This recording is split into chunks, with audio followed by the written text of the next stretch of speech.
દાદા, તમે અમારી સ્કૂલમાં ક્યારે આવશો અમને મળવા?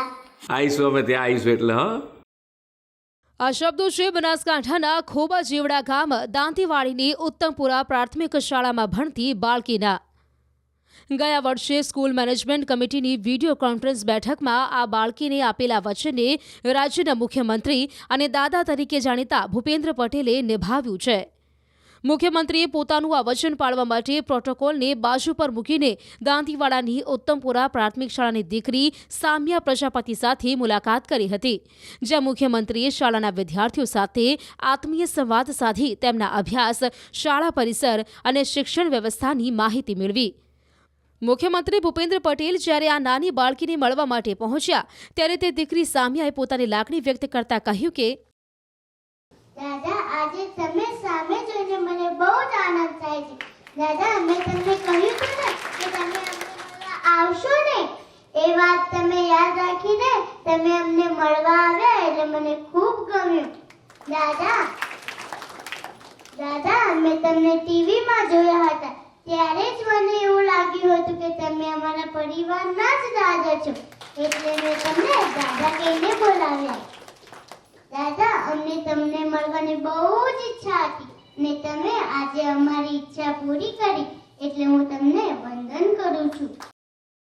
ઉલ્લેખનીય છે કે મુખ્યમંત્રી ભૂપેન્દ્ર પટેલે શાળાના ધોરણ 10 અને 12ના વિદ્યાર્થીઓને ગુલાબનું ફૂલ આપી આગામી પરીક્ષા માટે શુભેચ્છાઓ પણ પાઠવી હતી.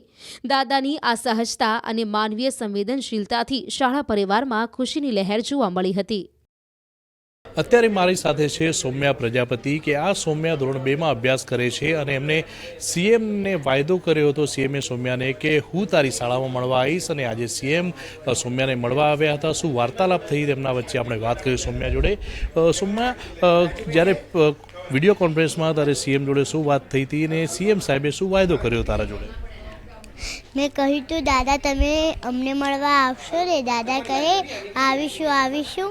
પછી દાદાએ આજે અમને મળવા આવ્યા. પછી દાદાએ મને આશીર્વાદ આપીને એમ કહ્યું કે બેટા, તું બહુ હોશિયાર થાય છે, બહુ મોટી થાય છે ને મોટી થઈને કલેક્ટર બનીને તું મને મળવા આવજે.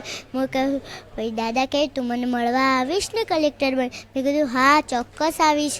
જેમ તમે અમને મળવા આવ્યા એમ હું તમને ચોક્કસ મળવા આવીશ. જ્યારે વિડીયો કોન્ફરન્સમાં વાત થઈ ત્યારે દાદાને તે કયો શ્લોક સંભળાવ્યો હતો જેથી દાદા ખુશ થયા હતા?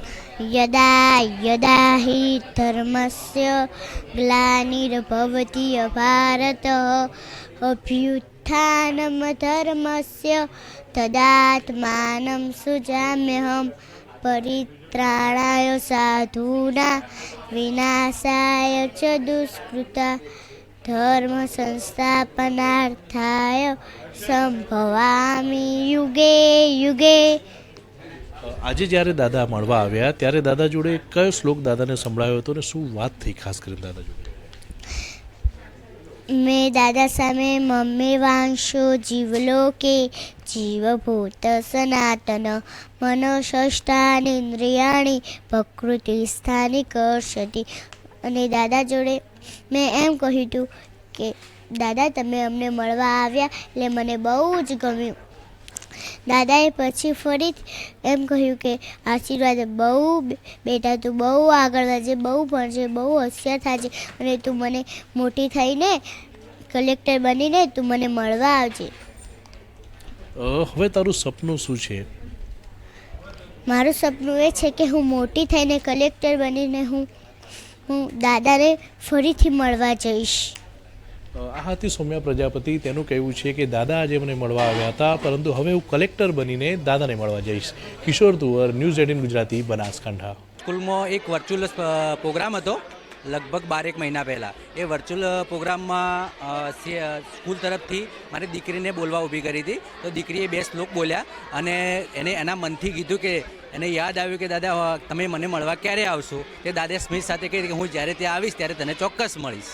આ પ્રોગ્રામને અનુરૂપ રાખી દાદા અહીંયા અંબાજી નજીક આવવાના હતા અને એ આવ્યા અને દીકરીને મળવા માટે એમને પહેલથી જ કહી દીધું કે હું આવીશ એટલે આવીશ, અને આજે તે આવ્યા અને એમનું મારી દીકરીનું સપનું પૂરું કર્યું. પરિવારમાં બહુ જબરજસ્ત ખુશી છે. પરિવાર નહીં, પરિવાર, સ્કૂલ, આખા ગામમાં, આખા બનાસકાંઠામાં ખુશી છે. એક નાની દીકરીનું માન રાખીને એક આવડા મોટા વ્યક્તિ અહીંયા આવે એટલે ખુશીનો તો પાર જ ના હોઈ શકે ને. સીએમ સાહેબશ્રીના પરિસંવાદમાં સામ્યા સાથે જ્યારે સાહેબ ચર્ચામાં વાત કરતા હતા ત્યારે સામ્યાએ કાલીખેલી ભાષામાં સાહેબને દાદા કહીને બોલાવ્યા અને કહ્યું કે દાદા આપ મને ક્યારે મળવા આવશો?